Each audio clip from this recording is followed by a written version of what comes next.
স্বাগত আমার নতুন ইউটিউব চ্যানেলে। আজকে আমি আপনাদেরকে সহজ পদ্ধতিতে এই হাতা কাটিং করে দেখাবো। আসলে আমি দুঃখিত, কালকে যে আমি কামিজটা কেটেছিলাম, কিন্তু ওটার মধ্যে হচ্ছে চকের এই চক দিয়ে যে দাগটা দিয়েছি, আসলে ওটা দেখা যায় নাই। সেটা হয়তো লাইটের কারণে নাকি আসলে বুঝতে পারি নাই। তো মাফ করবেন, আসলে এটা অনেক সময় লাইটের কারণে এরকমটা হয়ে যায়। তো আজকে আমি আপনাদেরকে খুবই সহজ নিয়মে হাতা কাটিং শিখাবো। যে হাতাটা লম্বায় যে যত দেয়, কেউ 20, 22, 18, হ্যাঁ। তো এটা আমাকে বলছে যে কাপড়ে যা আসে তাই। তো এটা আছে 18, হ্যাঁ, শিলানের পরে হয়তো 17 টিকবে। তো আপনারা এই পাশ থেকে সমান করে দাগ টেনে নেবেন। এই যে দাগটা, এই দাগ থেকে আপনি 3.5 ইঞ্চি নিচে একটা দাগ কেটে নেবেন।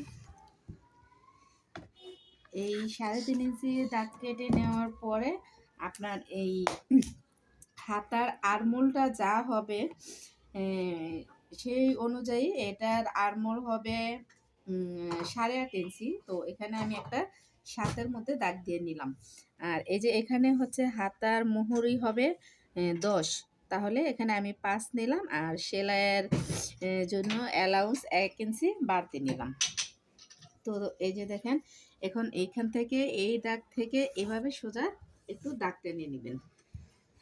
আর এই যে এখান থেকে হচ্ছে আপনার আমি বোঝার জন্য বুঝিয়ে দিচ্ছি। এখান থেকে এই যে ধরেন 2 ইঞ্চি পর থেকে এখান থেকে যে হালকা রাউন্ড শেপ দিয়ে নেবেন।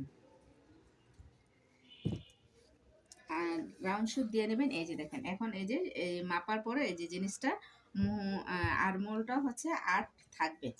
এখন এই যে আমি এভাবে এই যে কেটে নিচ্ছি।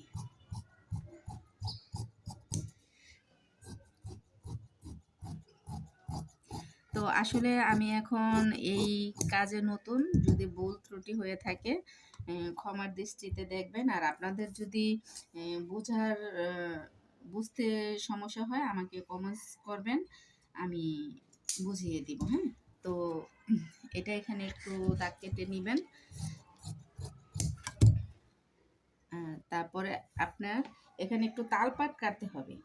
তো এই যে এখান থেকে আমি দাগ টেনে দিচ্ছি। তো এখান থেকে আপনার এই যে এভাবে একটু দাগ টেনে নেবেন। তাহলে এই যে এখান থেকে জাস্ট 1/2 ইঞ্চি